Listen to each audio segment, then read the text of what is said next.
यहूदी धर्म ग्रंथ हिब्रू बाइबल का एक सूत्र है कि बुद्धिमत्ता पूर्ण मार्गदर्शन में आप अपना युद्ध लड़ सकते हैं।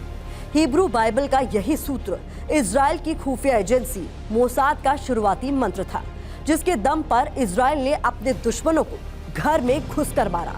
बीते 50 साल में मोसाद की नजर ने हर खतरे को पहले ही भांप लिया और उसी के आधार पर इजरायली सेना ने अपने नागरिकों के लिए सुरक्षा की मजबूत दीवार खड़ी कर दी।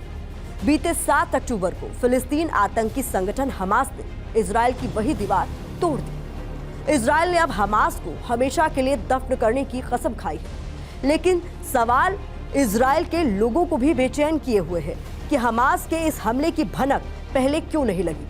क्या ये मोसाद की नाकामी है? हमले की तैयारी लगभग 2 साल से जारी थी। हमास ने अपनी साजिश को गुप्त कैसे रखा? खुफिया एजेंसियां जब नाकाम होती हैं तो अंजाम क्या होता है? इसी पर है हमारी टेली सीरीज पोशीदा, अ कोलोसल फेलियर, जिसके पहले एपिसोड में देखिए हमास का मायावी जाल, काल Nemi, the sneaky strike.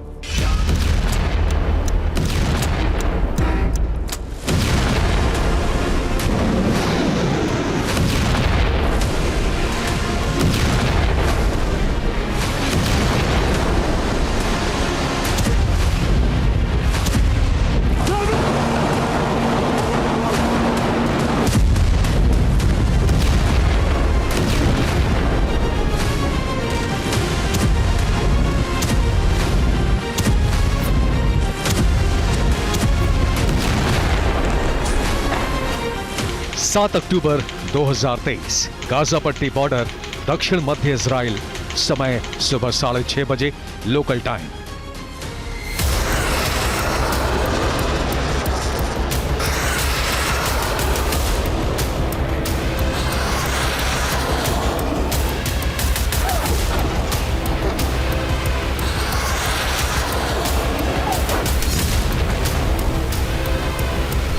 Israel में उस दिन सुकोट पर्व की शुरुआत होने वाली थी। हफ्ते भर चलने वाले धार्मिक उत्सव की कल्पना में डूबे लोगों के कानों में हमले के सायरन का शोर गूंजा तो किसी को कुछ समझ में नहीं आया कि हुआ क्या है।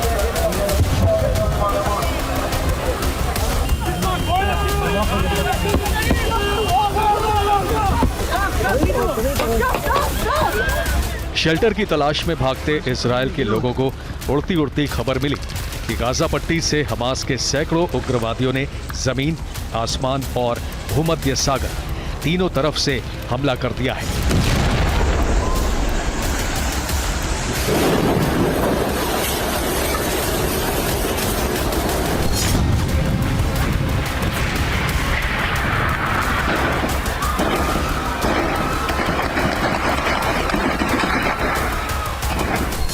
हमास के हमले की रफ्तार और तैयारी जबरदस्त थी। हमलावरों ने गाजा पट्टी की सीमा पर इजराइल की ओर से बनाई गई दीवार को धमाके से उड़ा दिया।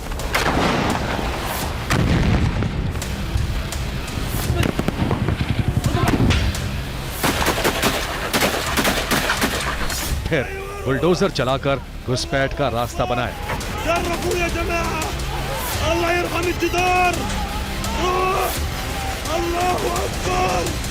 कटीली तारों की बाड़ काट दी। गाजा बॉर्डर पर निगरानी के लिए जो हाईटेक कैमरे लगे थे उन्हें तहस नहस कर दिया।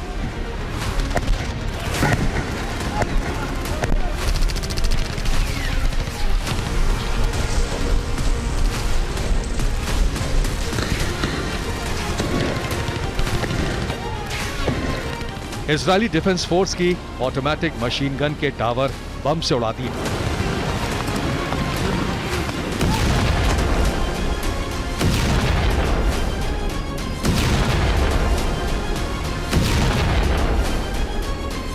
इस हमले के साथ ही गाजा रेडियो पर हमास के सुप्रीम कमांडर मोहम्मद दाइफ का फरमान गूंजा कि उसके लड़ाकों ने इजराइल के खिलाफ ऑपरेशन अल अक्सा फ्लड शुरू कर दिया है।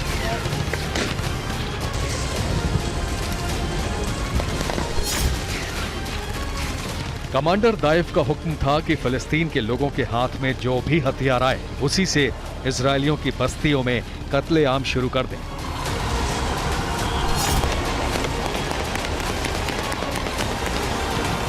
इसका बेहद भयानक असर दक्षिण इजराइल के नेगेव रेगिस्तान में हुआ।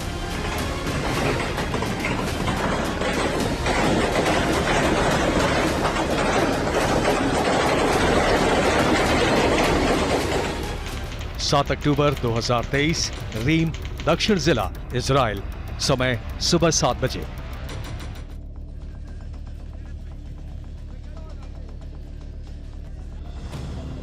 गाजा इजराइल बैरियर से महज 5 किलोमीटर दूर लगभग 3000 लोग रीम म्यूजिक फेस्टिवल के लिए जुटे थे।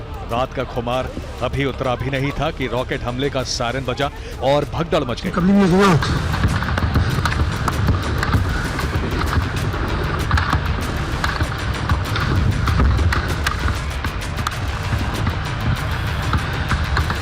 तभी वहां हमास के आतंकवादियों ने धावा बोला। करीब 50 हथियारबंद आतंकी जिन्होंने अंधाधुंध गोलियां बरसानी शुरू कर दी।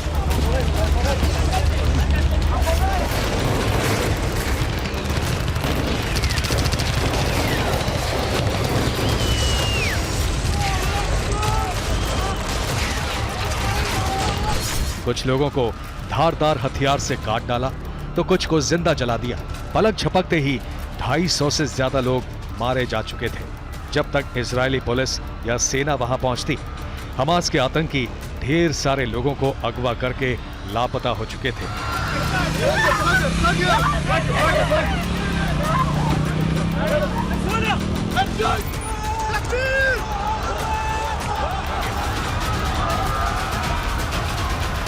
Seriously, it's really living hell. Never seen something like this. I've been in wars, in 2 wars in my life, and never seen anything like this.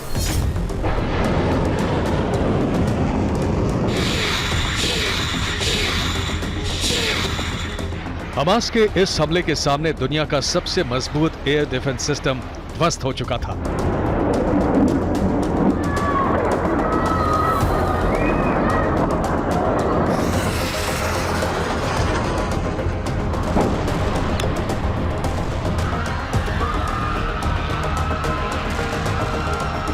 Israel का आयरन डोम हमास के जितने रॉकेट को हवा में खत्म कर सकता था, उससे कई गुना ज्यादा रॉकेट एक साथ दागे जा रहे थे।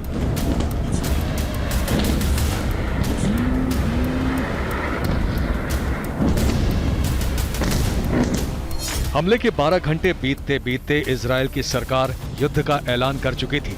दुनिया भर के विशेषज्ञ हैरान थे।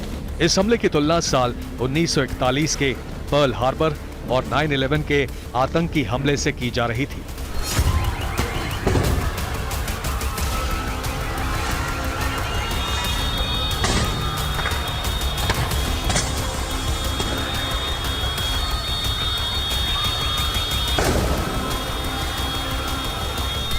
ये सवाल भी सबके जहन में था कि इतने बड़े हमले की तैयारी से दुनिया की सबसे तेज तर्रार इंटेलिजेंस एजेंसी मोसाद बेखबर कैसे थी।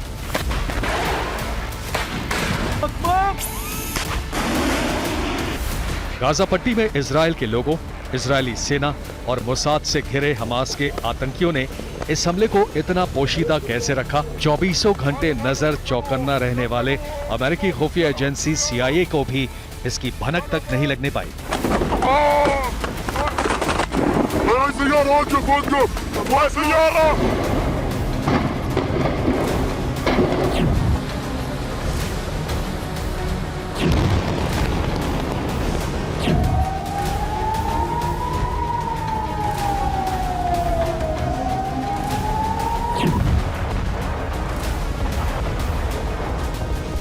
इजराइल से लेकर अमेरिका तक के एक्सपर्ट का यही मानना है कि हमास का हमला इजराइल के खुफिया तंत्र की नाकामी का नमूना है।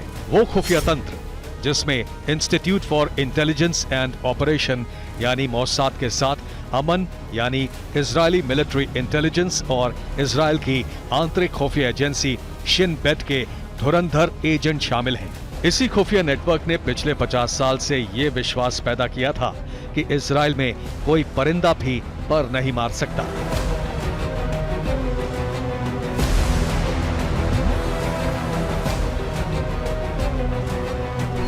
फिर हमास ने इजराइल के खुफिया तंत्र का वो तिलिस्म कैसे तोड़ दिया? हमास की तैयारी और मोसाद की बेखबरी की कहानी शुरू होती है साल 2021 में।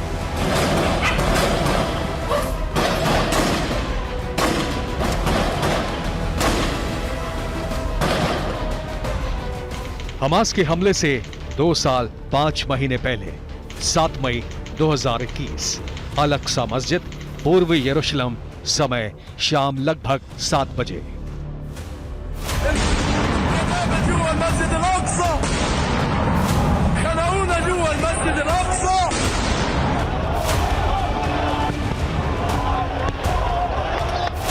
रमजान का आखिरी जुमा था। अल-अक्सा मस्जिद में मगरिब यानी शाम की नमाज के बाद फिलिस्तीन के बहुत से लोग मस्जिद परिसर में ही थे, जिन्हें बाहर निकालने के लिए इजराइल पुलिस की एंटी राइट्स टीम ने अल-अक्सा मस्जिद पर छापा मारा तो मस्जिद परिसर जंग का मैदान बन गया।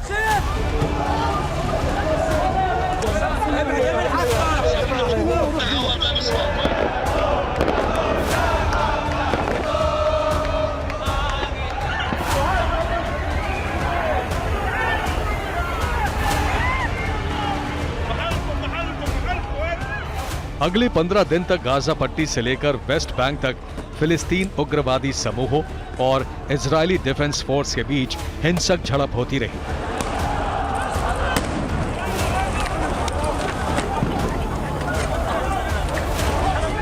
फिलिस्तीन के 250 से ज्यादा और इजराइल के 15 लोगों की मौत के बाद बवाल शांत हुआ।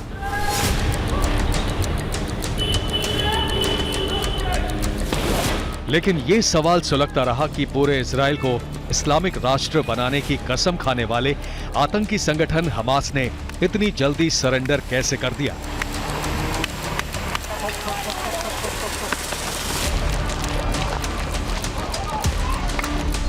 इजराइल को आशंका थी कि हमास की ओर से फिर कोई हमला होगा। हमास का दबदबा गाजा पट्टी इलाके तक सीमित था और इजराइल के जासूस गाजा पट्टी में फैले हुए थे।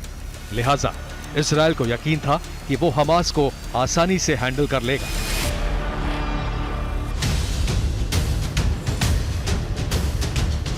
गाजा पट्टी में सक्रिय इजराइल के मुखबिरों ने भी यही भरोसा दिलाया कि गाजा पट्टी के फिलिस्तीन आर्थिक तौर पर बेहाल हैं, इसलिए हमास अभी कोई बड़ा हमला करने की हैसियत में नहीं है।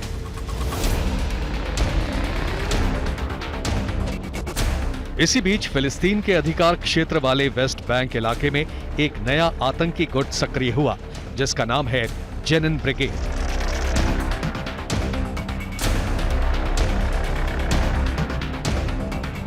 फिलिस्तीनी इस्लामिक जिहाद से अलग हुए इस गुट ने वेस्ट बैंक से इजराइल पर हमले तेज कर दिए।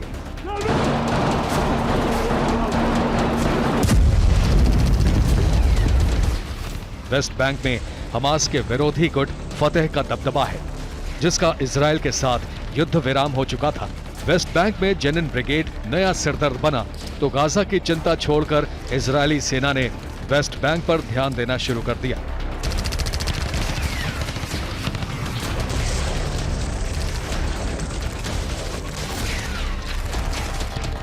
हमास का ये हमला देखने के बाद इजराइल में लंबे समय तक तैनात रहे CIA के एक पूर्व जासूस को पूरा खेल समझ में आ गया। ये साफ साफ दिखने लगा कि गाजा पट्टी में इजराइल ने अपने जिन मुखबिरों पर भरोसा किया था, शायद हमास ने उन्हें अपना एजेंट बना लिया। मोसाद को हमास ने खुद ये रिपोर्ट भिजवाई कि हमास अभी आर्थिक संकट से जूझ रहा है, इसलिए वो इजराइल पर कोई बड़ा हमला करने में सक्षम नहीं है। Very often with these intelligence failures, we end up collectively almost underestimating the adversary, and perhaps this is what happened here.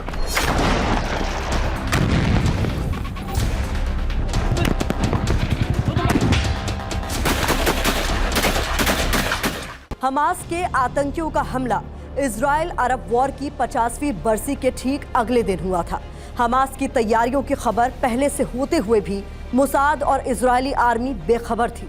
आपको ये जानकर हैरानी होगी कि मोसाद और इजरायली आर्मी का रवैया 50 साल पहले भी ऐसा ही था। उन्हें 11 दिन पहले से पता था कि सीरिया और मिस्र हमला करने वाले हैं। कैसे मिली थी ये खबर और क्यों इजराइल ने उसे नजरअंदाज किया, देखिए हमारा ये एपिसोड पछतावा and unforgettable remorse.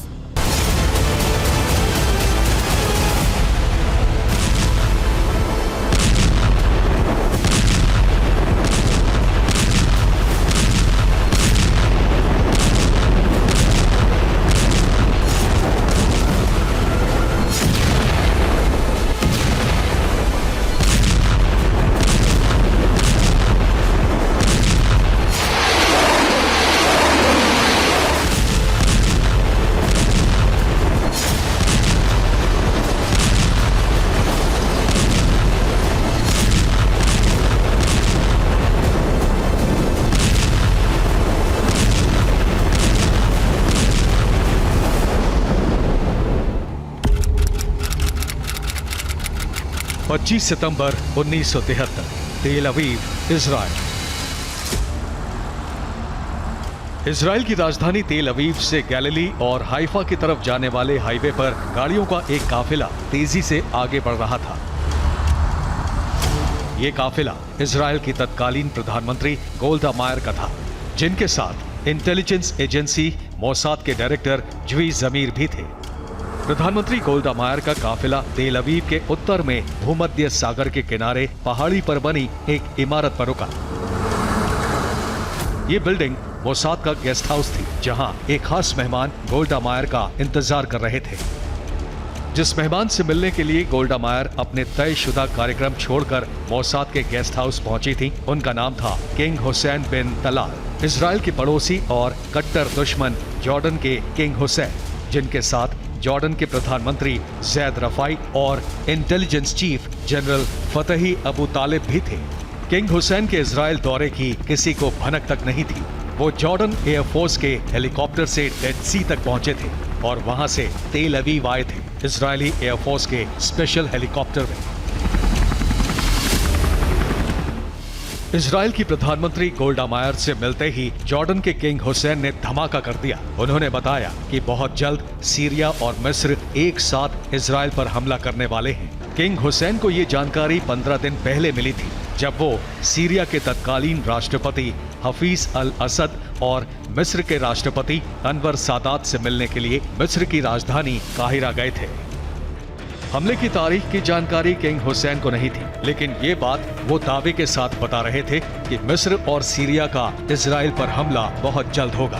King Jordan को विदा करने के बाद गोल्डा मायर ने मोसाद के डायरेक्टर और इजराइल के रक्षा मंत्री मोशे दायन को आगे की जिम्मेदारी सौंपी और अगले ही दिन यानी 26 सितंबर 1973 को यूरोप दौरे पर रवाना हो गए, जहां से उनकी वापसी 2 अक्टूबर को होनी थी।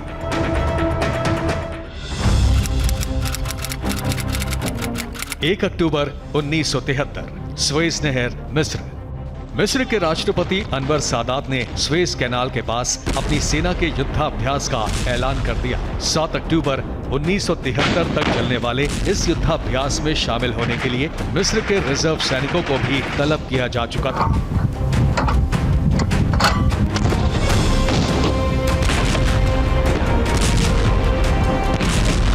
जॉर्डन के किंग हुसैन 6 दिन पहले ही मिस्र और सीरिया के हमले की चेतावनी दे चुके थे, लेकिन मोसाद के डायरेक्टर जमीर और इजरायली मिलिट्री इंटेलिजेंस के चीफ जनरल आर्ये शालेव मानने के लिए तैयार नहीं थे।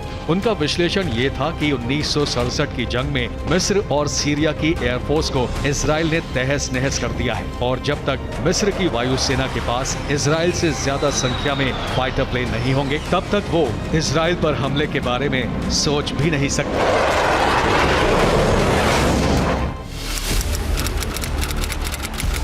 5 अक्टूबर 1973, इजरायली दूतावास, लंदन, समय रात के 2:30 बजे। मिस्र पर नजर रखने वाले मोसाद के एजेंट ने लंदन में इजरायली दूतावास को फोन किया। कोड वर्ड में उसने मोसाद के चीफ जमीर को संदेश भेजा, जिसका मतलब था कि 24 घंटे में इजराइल पर हमला होने वाला है। मोसाद के चीफ ने तुरंत अपने एजेंट से संपर्क साधने के बजाय नींद पूरी की और 5 अक्टूबर को सुबह की पहली फ्लाइट से लंदन रवाना हुए। उसी दिन देर रात मोसाद के एजेंट से उनकी बात हुई, जिसने साफ साफ कहा कि 6 अक्टूबर की शाम 6 बजे सीरिया और मिस्र की फौज इजराइल पर हमला करने जा रही है। मोसाद के डायरेक्टर जमीर के पसीने छूट गए। उन्होंने लंदन से ही तेल अवीव में अपनी टीम को यह संदेश भेजा। तब तक इजराइल में 6 अक्टूबर की सुबह हो चुकी थी। हमले से निपटने की तैयारी करने के लिए इजराइल के पास सिर्फ 14 घंटे का समय था।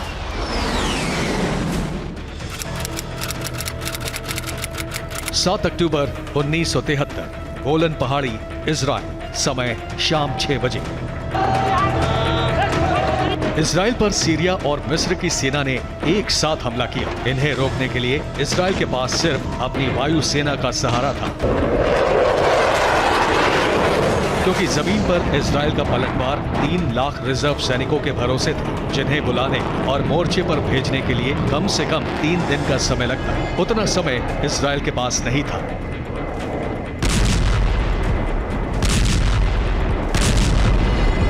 इजराइल ने हवाई हमले से मिस्र और सीरिया को पीछे ढकेलना चाहा, लेकिन सोवियत संघ से मिली मिसाइलें इजराइल की वायुसेना के प्लान को नाकाम कर चुकी थी।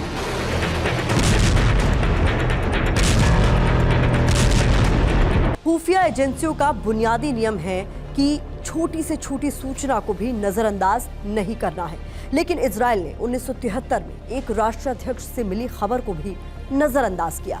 अगर मोसाद के एजेंट ने फोन नहीं किया होता तो हमले के समय इजराइल के लोग शायद योम किपुर त्योहार मना रहे होते। कौन था मोसाद का एजेंट एंजल और कितना भारी पड़ा इजराइल का अति आत्मविश्वास? देखिए टेली सीरीज का ये एपिसोड अंजाम, एन इंटेल फियास्को।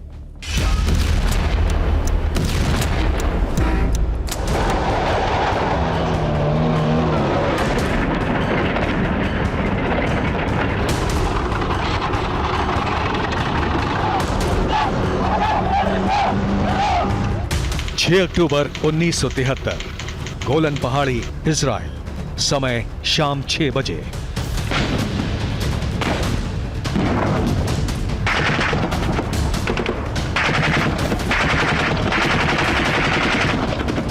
सीरिया और मिस्र ने जिस दिन इजराइल पर हमला किया, वो दिन यहूदी समुदाय के लोगों के सबसे बड़े त्योहार योम किपुर का था।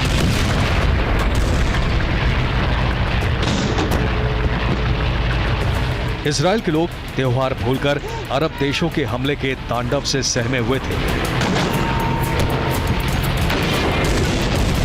इजरायली सेना बेहाल थी। गोलन हाइट्स इलाके में सीरिया और सिनाई फ्रंट पर मिस्र की सेना का मुकाबला करने के लिए इजराइल की कोई तैयारी नहीं थी।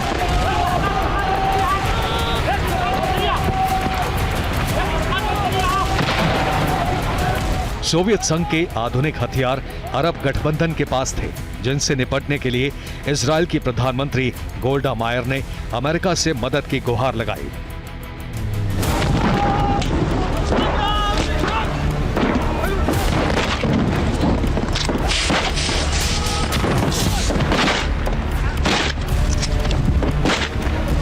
जंग के 72 घंटे बाद इजराइल हार की कगार पर था। प्रधानमंत्री गोल्डा मायर और रक्षा मंत्री मोशे दायन 9 अक्टूबर 1973 को सीरिया और मिस्र पर परमाणु हमले की सशर्त मंजूरी दे चुके थे। इससे अमेरिका के भी होश उड़ गए।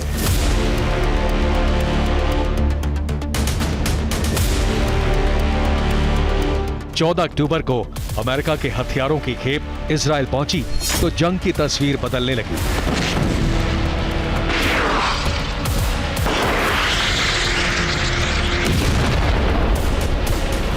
परमाणु हमले की नौबत नहीं आई और 25 अक्टूबर 1973 को अमेरिका और सोवियत संघ की मध्यस्थता के बाद युद्ध विराम हो गया।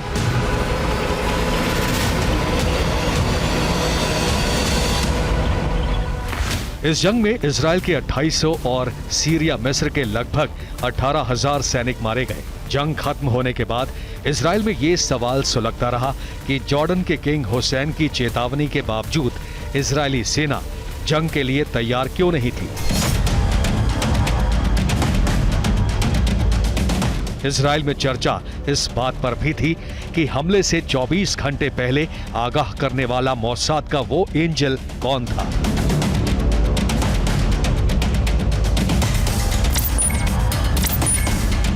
खुफिया एजेंसियों का पहला उसूल है कि वो अपने एजेंट्स की पहचान उसके जीते जी कभी उजागर नहीं करती, ऑपरेशन खत्म होने के बाद भी।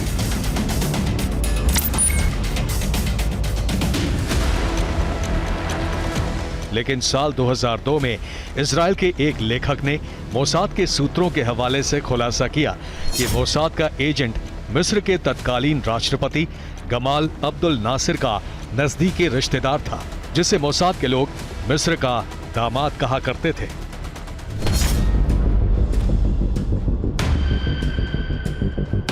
जून 2007 में मिस्र की मीडिया में खबर छपी कि 1973 के अरब इजराइल जंग में मोसाद के सबसे महत्वपूर्ण खबरी का नाम अशरफ मारवान था, जो मिस्र के पूर्व राष्ट्रपति नासिर का दामाद था और मिस्र की खुफिया एजेंसी का एजेंट भी।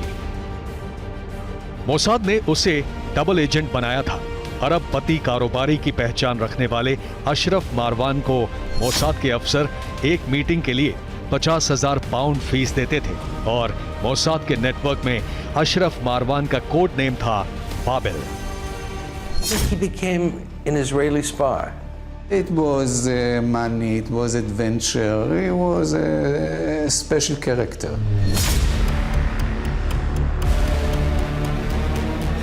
नाम के साथ पूरी पहचान उजागर होने के महज एक महीने के अंदर 27 जून 2007 को अशरफ मारवान की रहस्यमय हालात में मौत हो गई। लंदन में 5वीं मंजिल के अपार्टमेंट की बालकनी से गिरने की वजह से ये मौत हुई थी। लेकिन अशरफ मारवान की मौत हादसा थी, हत्या या फिर खुदकुशी, ये रहस्य आज तक नहीं सुलझा।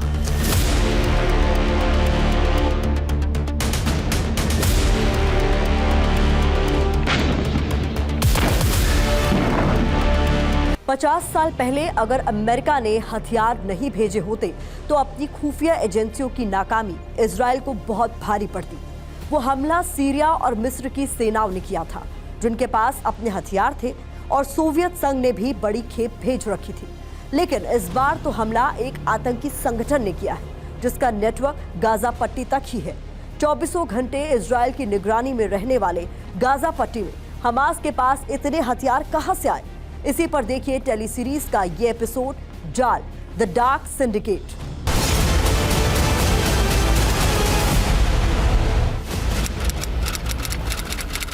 सात अक्टूबर 2023, गाजा इजराइल बैरियर, समय सुबह 6 बजे।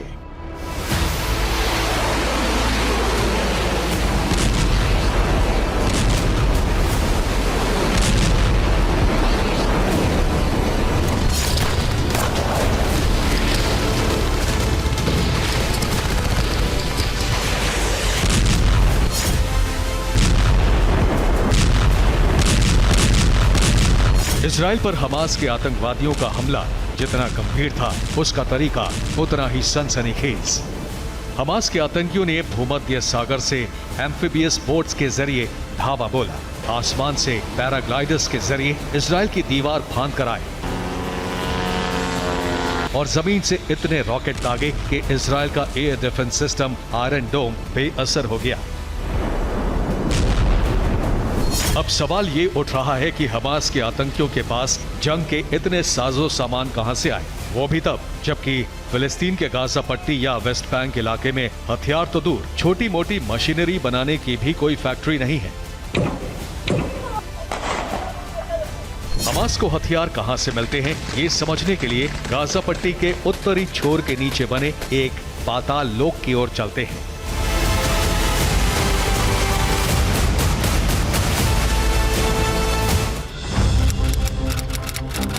29 नवंबर 2009, गाजा मिस्र सीमा। जर्मनी के खोजी पत्रकारों की टीम ने हमास के सरगनाओं को भरोसे में लेकर दौरा किया तो सामने आया एक नया धंधा। गाजा में रहने वाले फिलिस्तीन युवाओं को हमास ने सुरंग खोदने के काम पर लगा रखा था, जो गाजा शहर से मिस्र तक सुरंग बना रहे थे। खुलेआम काम जारी था, जिसे रोकने की इजराइल ने कोशिश क्यों नहीं की, ये समझ से परे था।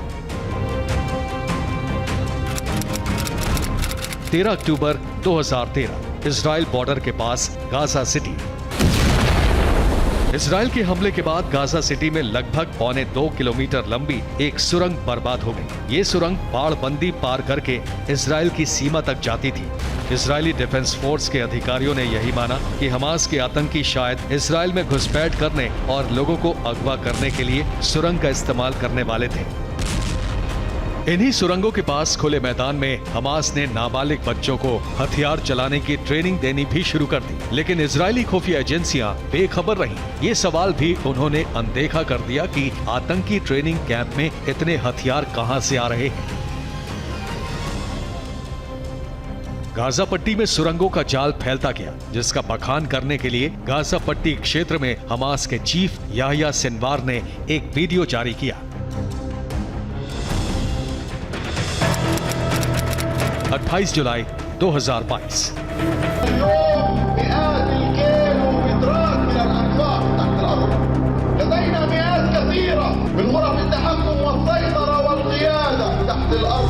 गाजा पट्टी की यही सुरंगें हमास का ठिकाना भी हैं और हथियारों का गोदाम भी। जानकार मानते हैं कि हमास को हथियारों की तस्करी का सबसे आसान रास्ता भी ये सुरंगें ही हैं। साल 2014 में वॉल स्ट्रीट जर्नल की रिपोर्ट में ये बताया गया था कि हमास ने 10,000 से ज्यादा रॉकेट तैयार कर रखे हैं, जिनमें सीरिया में बनी लंबी दूरी की M302 मिसाइल भी शामिल है। हमास को ये रॉकेट रेडी टू फायर यानी बने बनाए नहीं मिलते, बल्कि इन रॉकेट्स के पुर्जे तस्करी करके भेजे जाते हैं और उन्हें हमास अपनी सुरंगों में ही असेंबल करता है। जुगाड़ से हथियार बनाने में भी हमास के आतंकी माहिर हैं। इसका खुलासा जून 2006 में हुआ था। गाजा शहर में इजरायली डिफेंस फोर्स ने एक फैक्ट्री में छापा मारा था, जहां हथियार बनाए जा रहे थे। इसके बाद गाजा में किसी फैक्ट्री में ऐसी मशीनरी की निगरानी बढ़ा दी गई, लेकिन हथियार तो फिर भी बनते रहे। इसके लिए अनजाने में कच्चा माल भी इजरायल ने ही उपलब्ध कराया। फिलिस्तीन में कारोबार के नाम पर सबसे बड़ा धंधा कबाड़ का है। इजरायल की पुरानी गाड़ियों और इलेक्ट्रॉनिक्स उपकरणों की डंपिंग गाजा पट्टी और वेस्ट बैंक में ही होती है। जानकार मानते हैं कि इसी कबाड़ में से काम के पुर्जे निकालकर हमास के आतंकी पैराग्लाइडर्स और रॉकेट्स बना रहे हैं। इजरायल को फिलिस्तीन में बसाने से लेकर हर जंग में खुलकर साथ देने वाला अमेरिका ही है। इजरायल और आसपास के सभी देशों में अमेरिकी खुफिया एजेंसी CIA का भी बड़ा नेटवर्क है। ऐसे में सवाल उठता है कि क्या हमास के हमले की भनक CIA को भी नहीं थी, या फिर CIA ने भी वैसी ही भूल की जिसका खामियाजा 9/11 के आतंकी हमले के रूप में भुगतना पड़ा। देखिए टेलीसीरीज का ये सनसनीखेज एपिसोड, आत्मघात, द डिफेंस डिबेकल।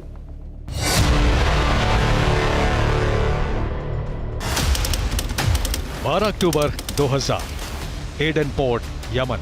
समय सुबह 11:28।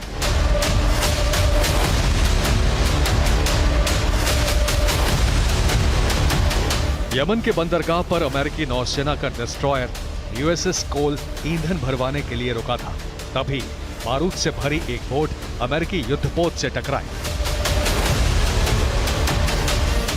जिसमें अमेरिका के 17 नौसैनिकों की मौत हो गई। जांच में पता चला कि ये अल-कायदा के 2 आतंकियों का आत्मघाती हमला था, जिसकी प्लानिंग की थी सऊदी अरब मूल के आतंकी खालिद अल-मिधार और नवाफ अल-हाजमी ने। ये दोनों CIA की सस्पेक्ट लिस्ट में थे, लेकिन धड़ल्ले से अमेरिका आते जाते रहे।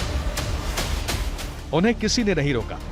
अमेरिकी खुफिया एजेंसियों ने खालिद मिधार और नवाफ की तलाश अगस्त 2001 में शुरू की। वो भी तब जब 16 अगस्त 2001 को फ्रांस मूल का अल-कायदा का आतंकी ज़कारियस मौसोई मिनेसोटा में FBI की गिरफ्त में आया। ज़कारियस ने अमेरिका में ही विमान उड़ाने की ट्रेनिंग ली थी। उससे मिले सुराग के आधार पर खालिद मिधार और नवाफ की खोजबीन तो शुरू हुई, लेकिन CIA और FBI ने अमेरिका में एयरपोर्ट सिक्योरिटी को कोई अलर्ट जारी नहीं किया। 11 सितंबर 2001, पेंटागन, वर्जीनिया, अमेरिका।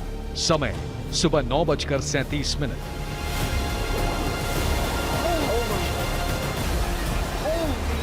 न्यूयॉर्क में वर्ल्ड ट्रेड सेंटर पर आतंकी हमले का धमाका अभी गूंज ही रहा था कि अमेरिकन एयरलाइंस का बोइंग 757 विमान अमेरिकी रक्षा मंत्रालय के हेडक्वार्टर पेंटागन की पश्चिमी दीवार से टकराया। इस आतंकी हमले में 5 आतंकियों समेत कुल 189 लोग मारे गए। जिन आतंकियों ने पेंटागन पर हमला किया था, उनमें खालिद मिधार और नवाफ अल-हाजमी भी थे। वही दोनों आतंकी जिनके बारे में CIA को 1.5 साल पहले से मालूम था। अमेरिका पर 9/11 के आतंकी हमले की जांच करने वाले आयोग ने भी माना कि ये CIA की नाकामी का सबसे बड़ा नमूना है। ये इस बात का भी जीता जागता उदाहरण है कि दुनिया की सबसे ताकतवर खुफिया एजेंसी भी अगर सुराग का विश्लेषण करने में चूक जाए या फिर अति आत्मविश्वास का शिकार हो जाए, तो आतंकियों का छोटा सा गिरोह भी कितनी बड़ी तबाही ला सकता है।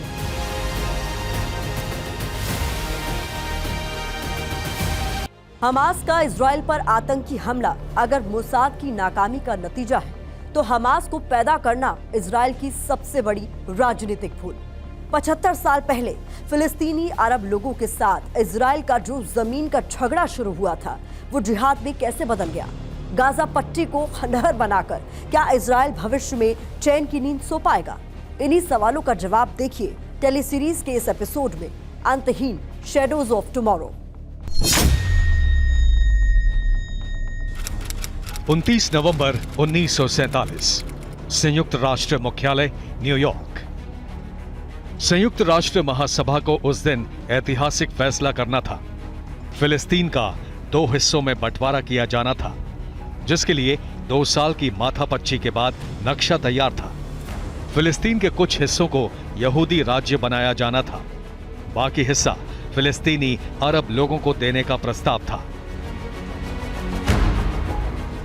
वोटिंग हुई तो फिलिस्तीन के बंटवारे के पक्ष में अमेरिका समेत 33 देशों ने वोट किया, जबकि भारत समेत 13 देशों ने प्रस्ताव का विरोध किया। ब्रिटेन समेत 10 देश वोटिंग में शामिल नहीं हुए। संयुक्त राष्ट्र के फॉर्मूले के तहत फिलिस्तीन के यरूशलेम को यहूदी और अरब राज्य से अलग रखा गया। यरूशलेम को संयुक्त राष्ट्र ने अपने नियंत्रण में रखा, क्योंकि यरूशलेम में ईसाई, यहूदी और मुस्लिम तीनों के प्रमुख धर्म स्थल थे। फिलिस्तीन अरब लोगों को बंटवारे से ज्यादा आपत्ति यरूशलेम को लेकर ही थी। लिहाजा संयुक्त राष्ट्र से प्रस्ताव पास होते ही फिलिस्तीन में अरब यहूदी सिविल वॉर शुरू हो गई।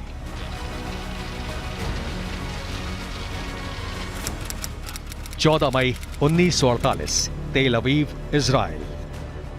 फिलिस्तीन पर ब्रिटेन का अधिकार औपचारिक तौर पर खत्म हुआ तो इजराइल ने अपनी आजादी का ऐलान किया और उसके 12 घंटे के भीतर ही इजराइल फिलिस्तीन जंग का आगाज भी हो गया।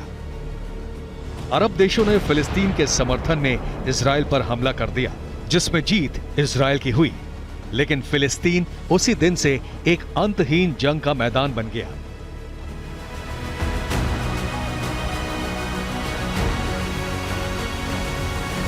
लेकिन साल 1973 के बाद हालात बदलने लगे। काहिरा से इस्लाम की पढ़ाई करके आए शेख अहमद यासीन ने गाजा पट्टी में धार्मिक तकरीरों से अपनी पहचान बनाई, तो शेख यासीन की लोकप्रियता देखकर इजराइल ने ही उनके संगठन मुजामा अल इस्लामिया को साल 1979 में धार्मिक संगठन की मान्यता दे दी। शेख यासीन को शह देकर इजराइल यासर अराफात को मात देना चाहता था, लेकिन ये दांव उल्टा पड़ गया।